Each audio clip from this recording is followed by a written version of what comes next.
Salam sejahtera bagi kita semua. Tuhan senantiasa menyertai kita dan melindungi kita. Kini saatnya kita bersyukur kepadanya melalui ibadah malam ini. Marilah kita berdoa saat teduh.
Allah telah melakukan keselamatan bagi kita melalui pengutusan anaknya Tuhan Yesus Kristus, keselamatan yang memberikan sukacita kekal.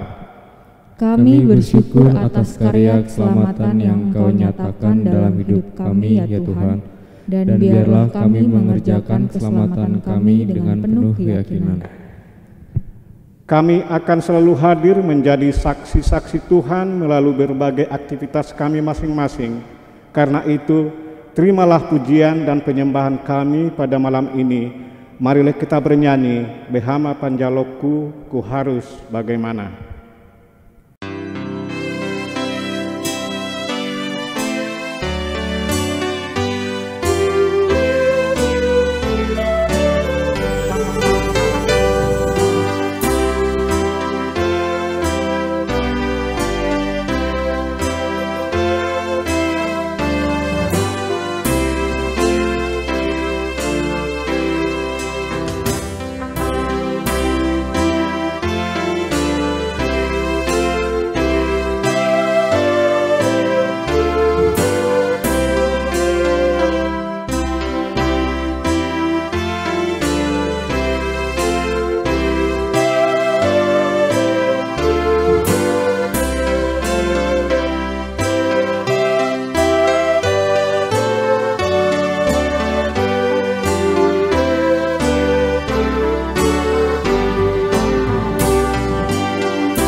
Di dalam nama Allah Bapa dan nama anaknya Tuhan Yesus Kristus dan nama Roh Kudus yang menciptakan langit dan bumi.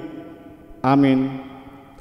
Sebab jalan-jalan Tuhan adalah lurus dan orang benar menempuhnya, tetapi pemberontak tergelincir di situ. Haleluya. Ya Tuhan Allah pengasih dan yang benar, kami mengucapkan terima kasih kepadamu karena Engkau memberikan berita kesukaan untuk menerangi hati kami. Oleh karena itulah kami dapat mengenal Tuhan dan semua kehendak-Mu. Kami ingin melakukan kehendak-Mu selama hidup kami. Kuduskanlah hati kami dengan Roh-Mu. Kuatkanlah kami melawan nafsu dan keinginan duniawi. Berilah kegembiraan bagi kami untuk melaksanakan kehendak-Mu oleh karena anak-Mu Yesus Kristus Tuhan kami. Amin. Kemurahan hati Allah adalah dasar kekuatan kita mempertahankan kehidupan dalam rajutan kasih dan keselamatan. Teguhkanlah hatimu dalam setiap gerak langkah menyatakan keselamatan yang dari Allah. Dengan rasa syukur, marilah kita masyurkan Allah dengan nyanyian kita, Sayhunakohi doloki, aku berjalan berlelah.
Nas firman Tuhan pembacaan pada ibadah Banjar Rumah Tangga malam ini tertulis dalam Ulangan 15 ayat 12 sampai 18. Marilah kita membacanya secara responsoria.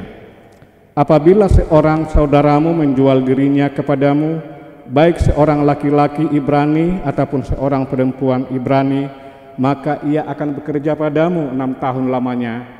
Tetapi pada tahun yang ke-7 engkau harus melepaskan dia sebagai orang merdeka. Dan apabila engkau melepaskan dia sebagai orang merdeka, maka janganlah engkau melepaskan dia dengan tangan hampa. Engkau harus dengan limpahnya memberi bekal kepadanya dari kambing dombamu, dari tempat pendidikanmu dan dari tempat pemerasanmu, sesuai dengan berkat yang diberikan kepadamu oleh Tuhan Allahmu. Haruslah kau berikan kepadanya. Haruslah kau ingat bahwa engkau pun dahulu budak di tanah Mesir, dan engkau ditebus Tuhan Allahmu. Itulah sebabnya aku memberi perintah itu kepadamu pada hari ini. Tetapi apabila dia berkata kepadamu, aku tidak mau keluar meninggalkan engkau, karena ia mengasihi engkau dan keluargamu, sebab baik keadaannya padamu, maka engkau harus mengambil sebuah penusuk dan menindik telinganya pada pintu, sehingga ia menjadi budakmu untuk selama-lamanya. Demikian juga kau perbuat kepada budakmu perempuan. Janganlah merasa susah apabila engkau melepaskan dia sebagai orang merdeka, sebab 6 tahun lamanya ia telah bekerja padamu dengan jasa 2 kali upah seorang pekerja harian. Maka Tuhan Allahmu akan memberkati engkau dalam segala sesuatu yang kau kerjakan. Demikian pembacaan firman Tuhan. Berbahagialah mereka yang mendengarkan firman Tuhan dan yang memeliharanya. Amin. Allah Maha Baik dan penuh kasih setia, dianugerahkannya kepada kita segala kebutuhan kita sehingga kita tidak berkekurangan sesuatu apapun. Hidup kita hanya bergantung pada kemurahan hati-Nya. Dengan segala kerendahan hati, marilah kita menyerukan Aut so asi roham, tanpa anugerah-Mu.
Berita pelayanan dan himbauan pada ibadah Banjar malam ini. 1. Minggu ke-10 setelah Trinitatis. Pada hari Minggu yang akan datang, 16 Agustus 2020, kita akan memasuki Minggu ke-10 Trinitatis. 2. Kebaktian Banjar. Pada hari Kamis 20 Agustus 2020 mendatang, kita akan mengikuti kebaktian Banjar di rumah masing-masing. Nas khotbah pada kebaktian Banjar tersebut tertulis dalam Kejadian 11 ayat 1 sampai dengan 9 dengan topik pengendalian diri terhadap teknologi, masuk pukul 20 WIB. 3. Persembahan bulanan. Kami mengingatkan kepada seluruh jemaat untuk menyampaikan persembahan bulanan untuk bulan Agustus 2020 ini. Persembahan tersebut dapat disetor langsung ke sekretariat jemaat atau ditransfer ke nomor rekening gereja di Bank Mandiri dengan nomor rekening 10100989461 dengan kode 820 pada 3 nominal terakhir. 4. Face shield bertuliskan HKBP Petokangan. Tersedia face shield dengan logo HKBP dan bertuliskan HKBP Petokangan.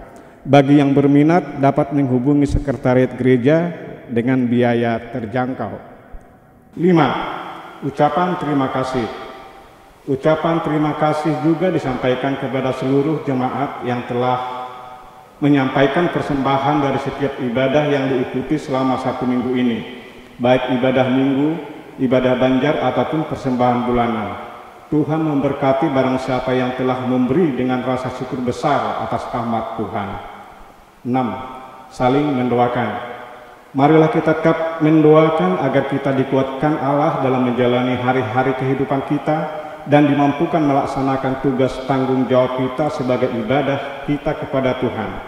Demikian berita pelayanan dan himbauan ini disampaikan, kiranya Tuhan semakin dipermuliakan. Dalam perjalanan hidup kita, berbagai peristiwa terjadi silih berganti. Kita sesekali mengalami dan merasakan sukacita, namun pada kesempatan lain kita bersusah hati. Hidup seperti perputaran roda, naik turun silih berganti. Akan tetapi, satu hal yang pasti, Tuhan tidak pernah meninggalkan kita. Kita akan menerima firman Allah yang menyelamatkan dan menguatkan itu. Marilah kita bernyanyi, songon sorhani podati, jalan hidup tak selalu.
marilah kita berdoa.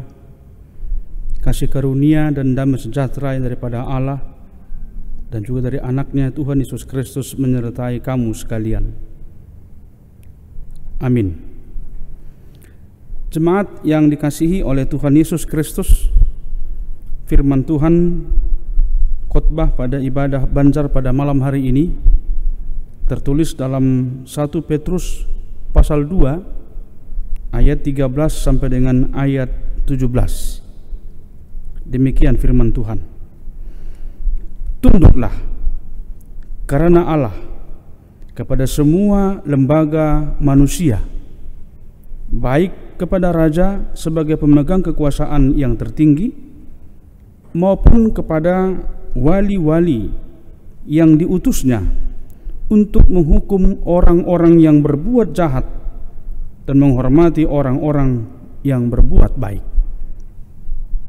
Sebab inilah kehendak Allah, yaitu supaya dengan berbuat baik kamu membungkamkan kepicikan orang-orang yang bodoh. Hiduplah sebagai orang merdeka dan bukan seperti mereka yang menyalahgunakan kemerdekaan itu untuk menyelubungi kejahatan-kejahatan mereka, tetapi hiduplah sebagai hamba Allah. Hormatilah semua orang, kasihilah saudara-saudaramu, takutlah akan Allah, hormatilah raja. Sampai di situ pembacaan firman Tuhan. Jemaat yang dikasihi oleh Tuhan Yesus Kristus, Rasul Petrus penulis surat ini adalah salah seorang dari murid Yesus, saksi secara langsung baik dalam hal melihat apa yang diperbuat oleh Tuhan Yesus atau apa yang terjadi pada diri Yesus, dan saksi yang langsung mendengarkan apa yang diajarkan, yang disampaikan oleh Yesus sepanjang mereka bersama kurang lebih 3 tahun lamanya. Dia menuliskan suratnya kepada jemaat perdana, orang-orang Yahudi Kristen, mereka yang terpencar-pencar sejak terjadinya penganiayaan kepada jemaat-jemaat Kristen di Yerusalem. Mereka sampai ke beberapa daerah yang asing bagi mereka, dan mereka menjadi orang asing di sana. Itu sebabnya juga Petrus dalam suratnya ini menyapa mereka dengan sebutan para perantau dan juga para pendatang. Itu artinya orang-orang Kristen yang disapa oleh Petrus melalui suratnya ini adalah orang-orang yang tinggal sementara di tempat di mana mereka berdiam saat itu, di tempat di mana mereka mencoba untuk mencari perlindungan, mencari keamanan dari pengejaran saudara-saudara Yahudi mereka dari Yerusalem, karena mereka mempunyai pengakuan iman yang baru, yang berbeda, yang mengaku bahwa Yesus adalah Mesias, Yesus adalah utusan Allah, dan Yesus adalah Allah itu sendiri. Oleh karena itulah, sejak terjadinya penganiayaan di Yerusalem, mereka mencoba untuk mempertahankan identitas mereka. Mereka mencoba untuk mempertahankan status mereka sebagai orang yang percaya kepada Kristus. Namun manakala mereka memasuki daerah-daerah yang baru, tempat di mana mereka merasakan akan mendapat keamanan, justru mereka melihat sebuah suasana yang baru lagi. Bahkan suasana yang baru itu suasana yang juga menjadi yang mengancam kehidupan mereka. Jadi ibaratnya mereka lepas dari mulut harimau, pengejaran oleh saudara mereka sesama Yahudi, ternyata mereka lari dan masuk perangkap, disambut oleh mulut buaya. Bahkan mereka mendapat penganiayaan, penderitaan yang sangat berat di daerah-daerah yang asing bagi mereka. Dalam pasal yang pertama, ayat yang pertama dan ayat yang kedua, Petrus menjelaskan bagaimana mereka berada di daerah-daerah yang dikuasai oleh kekaisaran Roma, seperti dikatakan di Pontus, Galatia, Kapadokia, Asia Kecil, dan Bitinia. Ini adalah wilayah di mana kekuasaan kekaisaran Romawi mendominasi, di mana kaisarlah yang menjadi Tuhan, menjadi tuan, menjadi penguasa hidup bagi orang-orang yang tinggal di wilayah itu. Sehingga mereka harus menghadapi tantangan, ancaman untuk menyangkal iman mereka kepada Kristus. Mereka dianiaya oleh orang-orang penduduk setempat dengan ancaman untuk meninggalkan, menyangkal Yesus karena mereka melakukan kehidupan saleh. Mereka berupaya untuk memenuhi apa yang menjadi kehendak Allah melalui apa yang telah diajarkan dan disampaikan kepada mereka.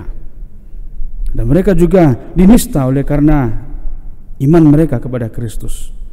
Bahkan mereka juga dicaci maki oleh orang-orang yang memang belum mengenal Kristus sebagai juru selamat bagi mereka.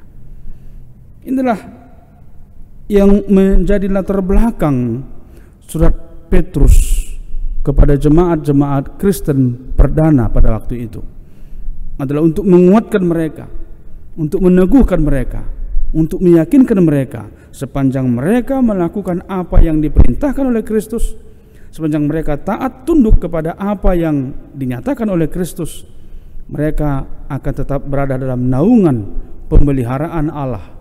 Mereka akan tetap memperoleh jaminan keselamatan, kehidupan kekal dari Allah.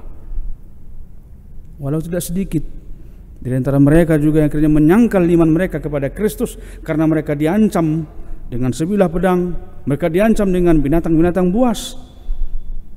Mereka akhirnya meninggalkan imannya, mereka akhirnya meninggalkan persekutuannya.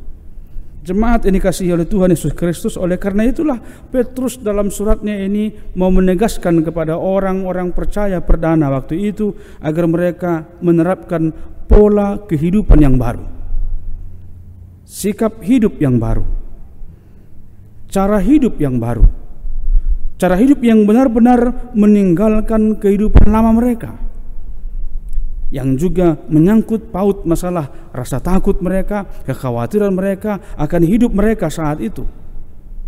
Dan cara hidup itulah yang diajarkan melalui firman Tuhan yang kita dengarkan pada malam hari ini.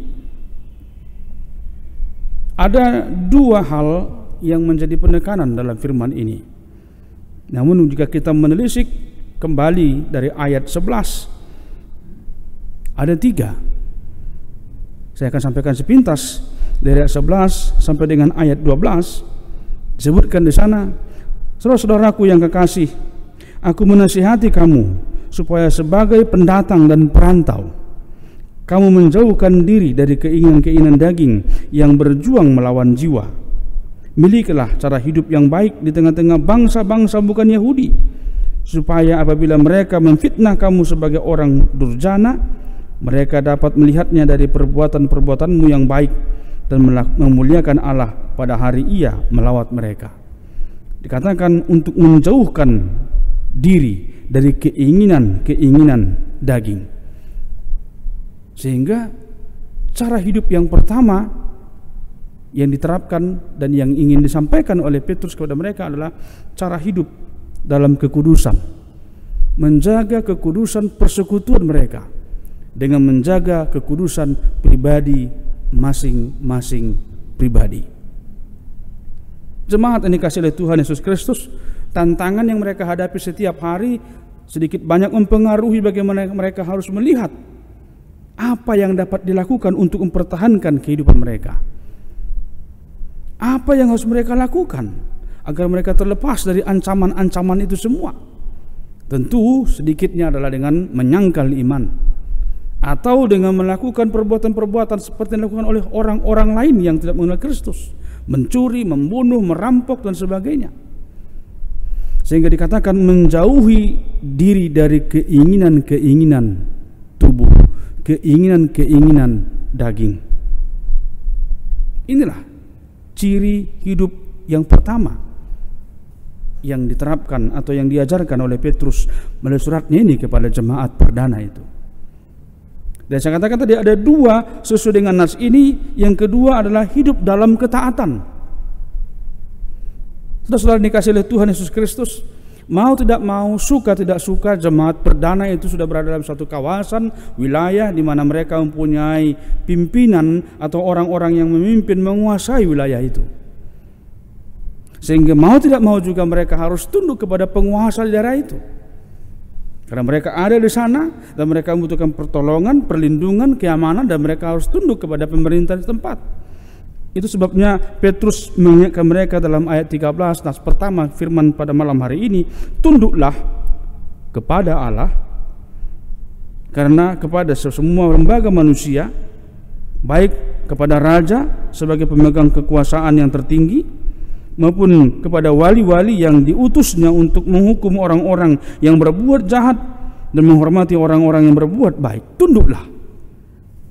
Petrus menekankan kepada jemaat perdana itu untuk mengambil sikap hidup taat, tunduk kepada pemerintah-pemerintah yang ada di tempat di mana mereka berdiam.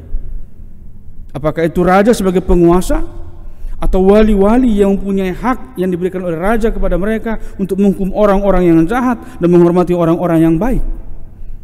Nah, sudah barang tentu Petrus menginginkan kehidupan jemaat perdana itu adalah kehidupan orang-orang yang baik, orang-orang yang taat, yang hormat kepada semua aturan yang telah ditetapkan kepada mereka. Tapi tidak terlepas daripada itu, ketaatan mereka, ketundukan mereka kepada pemerintah, kepada raja atau kepada wali-walinya, dasarkan kepada ketundukan mereka, ketaatan mereka kepada Tuhan. Sehingga sepanjang itu menyangkut paut kehidupan mereka yang dapat memberikan sukacita bagi mereka, kenyamanan bagi mereka hidup bersama dengan orang-orang sekitar, mereka hendaknya mematuhinya. Tapi manakala mereka berhadapan dengan semua aturan-peraturan yang menyinggung masalah keimanan mereka, mereka harus kritis secara iman. Mereka harus mampu untuk menghadapi tantangan itu demi sebuah identitas sebagai orang yang percaya kepada Kristus.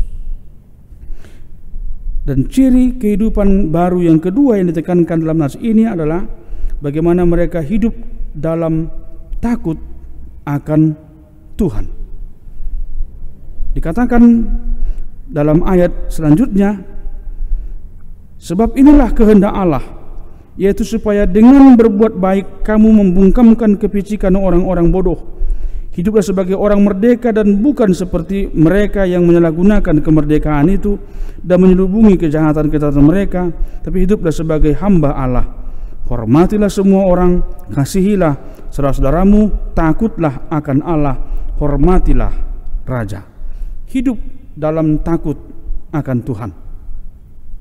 Dalam hal ini ada 3 hal yang menjadi penekanan dalam takut akan Tuhan. Yang pertama tadi disebutkan berbuat baik senantiasa untuk membungkamkan kepicikan orang-orang dunia.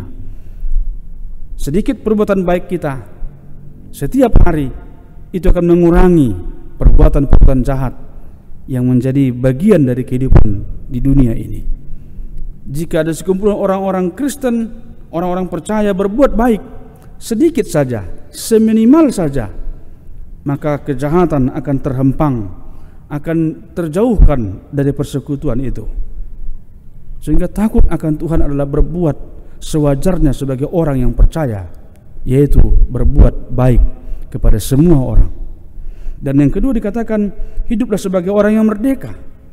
Jemaat Tuhan, dalam minggu ini kita mempersiapkan diri untuk masuk ada suatu peringatan besar di tengah-tengah bangsa negara kita tanggal 17 yang akan datang, itu 75 tahun kemerdekaan negara kita. Pertanyaan, apakah kita benar-benar sebagai orang-orang yang telah merdeka? Apakah kita manakala merenungkan perbuatan-perbuatan kita, apa yang telah kita lakukan selama ini sejak kemerdekaan negara kita, benar-benar sebagai orang-orang yang telah merdeka? Dan jika pertanyaan itu kembali kita renungkan dalam kehidupan kerohanian kita, Kristus telah memerdekakan kita, Kristus telah memenangkan kita, Kristus telah membebaskan kita dari perbudakan dosa, iblis dan kematian kekal. Pertanyaannya, apakah kita memang sudah benar-benar jadi orang-orang yang merdeka dalam Kristus? Inilah menjadi perenungan kita yang mengajak kita untuk melihat kita adalah orang-orang yang merdeka, orang-orang yang telah diselamatkan oleh Kristus.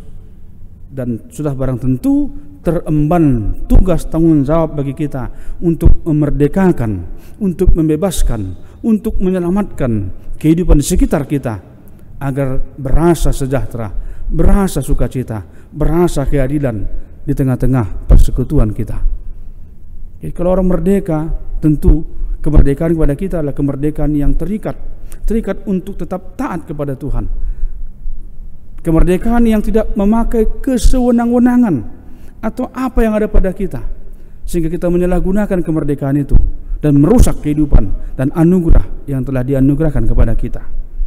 Dan yang ketiga, hidup dalam takut akan Tuhan dinyatakan dengan sikap saling menghormati satu sama lain dan sikap saling mengasihi satu sama lain. Sikap menghormati mau mengajak kita merenungkan bahwasanya semua kita adalah sama di hadapan Allah tanpa terkecuali. Kita semua adalah ahli waris kerajaan Allah, sehingga tidak ada langkah bagi kita untuk memperlakukan orang lain dengan sesuka hati kita. Kita mempunyai hak yang sama sebagai ciptaan Tuhan, dan kita mempunyai hak yang sama juga sebagai orang-orang yang telah diselamatkan oleh Tuhan. Apa yang ada pada kita, apa yang ada pada saudara dan juga saya, sama di hadapan Allah. Kita harus saling menghormati, saling menghargai satu sama lain. Dan dikatakan saling mengasihi. Kita adalah orang-orang yang telah dikasihi dalam Kristus. Dia yang lebih dulu mengasihi kita dengan memberikan hidupnya agar kita yang telah mati dalam dosa dihidupkan kembali dalam kemuliaan bersama dengan Dia. Sehingga dalam saling mengasihi kita menjadi orang-orang yang mengangkat harkat martabat orang-orang yang lemah. Kita memberikan kekuatan semangat kepada mereka yang putus asa. Dengan saling mengasihi, kehidupan akan semakin lebih indah. Dan oleh karena itulah firman Tuhan yang berlandas pada topik merdeka dari perbudakan, merdeka bebas dari segala ikatan-ikatan dunia ini yang membatasi ruang gerak kita dalam berbuat baik untuk menolong sesama, memberikan semua harapan-harapan yang akan terwujud, membawa damai sejahtera dan sukacita bagi bersama. Berbahagialah mereka yang mendengarkan firman Tuhan dan yang memeliharanya dalam hidupnya. Kita berdoa. Terima kasih Tuhan karena Engkau telah memberikan kepada kami anugerah kemerdekaan, baik sebagai orang-orang yang percaya kepada Kristus, dimerdekakan oleh karena tubuh dan darah Kristus yang mati di kayu salib dan darah yang tercurah untuk menghapus segala dosa dan kesalahan kami. Kami merdeka dari ikatan iblis, merdeka dari ikatan dosa, merdeka dari kematian kekal, dan masuk ke dalam kemerdekaan yang sesungguhnya menjadi saksi Kristus, hamba Tuhan, orang-orang yang hidup untuk memberikan kemerdekaan dan keselamatan di tengah-tengah kehidupan kami.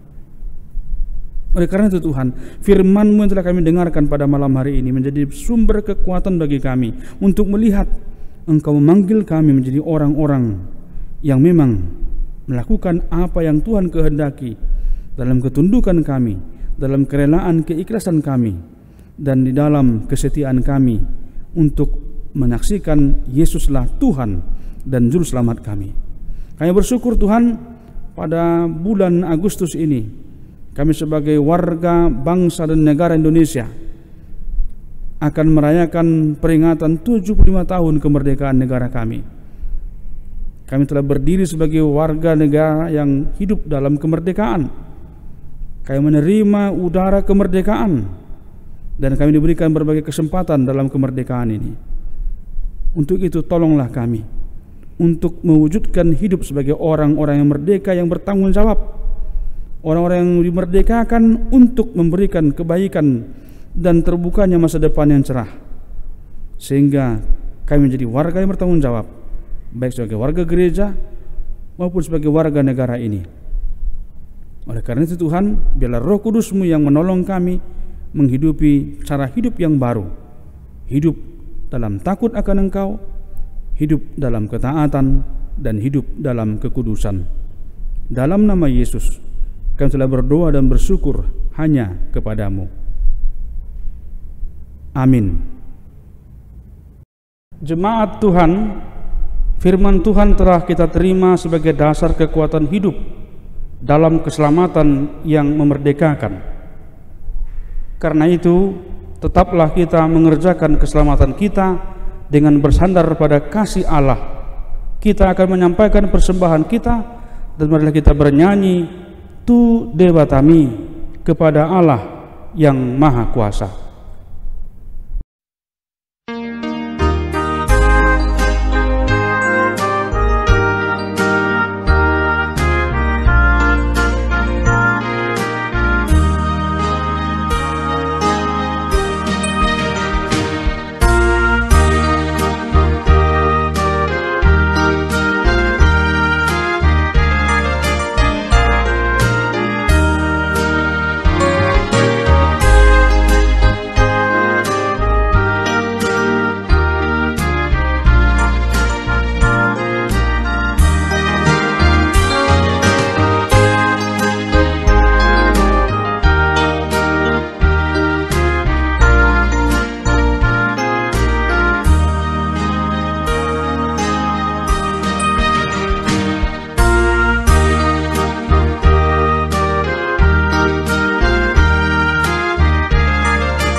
Marilah kita berdoa untuk menyerahkan persembahan kita kepada Tuhan. Ya Allah Bapa kami yang di sorga, kami mengaku bahwa Tuhan adalah sumber dari segala karunia yang melimpah dalam kehidupan kami masing-masing. Sebagian daripada karunia itu kami serahkan kembali sebagai persembahan kepada Tuhan. Terimalah dan berkatilah persembahan umat-Mu ini, agar dapat kami pergunakan untuk pekerjaan dan pelayanan kerajaan Tuhan di dunia ini. Bukalah hati kami untuk mengenal betapa banyak berkat dan karunia yang kami peroleh dari Tuhan, supaya kami senantiasa bersyukur kepadamu di dalam nama Yesus Kristus Tuhan kami. Amin. Marilah kita bersama-sama mengucapkan doa Bapa kami. Bapa kami yang di surga, dikuduskanlah namamu, datanglah kerajaan-Mu, jadilah kehendak-Mu di bumi seperti di surga. Berikanlah kami pada hari ini makanan kami yang secukupnya, dan ampunilah kami akan kesalahan kami, seperti kami juga telah mengampuni orang yang bersalah kepada kami.